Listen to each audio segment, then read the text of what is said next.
Hey everybody, it's the herb guy with the Elder Herb Shop. I'm really sorry I haven't been posting anything for a while. We've been really busy trying to get our chicken coop and our garden in. Soul, come here.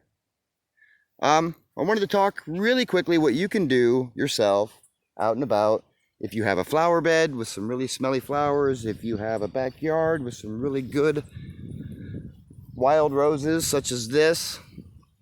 You can actually harvest these flowers and put them in, say, a mason jar or just any old jar, old food jar. Try to avoid pickle jars unless you want your oil to smell like pickles.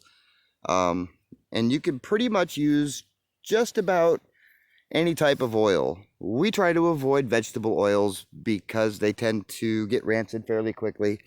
Olive oil is a little better, but it'll also go rancid fairly quickly.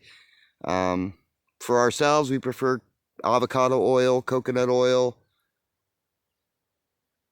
grapeseed oil. Those are really good for your skin. Lanolin is a little thicker, but it can be added.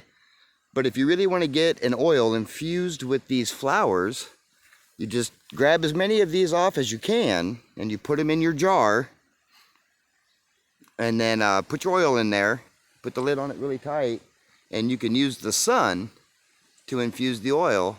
And you know, it depends on how long you let it sit. I think we let ours sit once for about, I don't know, a month, and when it came out it smelled just like roses. And you could use that for yourself for aromatherapy, massage oil, anything like that. And it doesn't have to be roses, it could be anything. It could, you know, be anything in your flower bed or any type of flower you get anywhere. But hopefully this helps, and if you have any questions, leave them in the comments below. Everybody have a great day.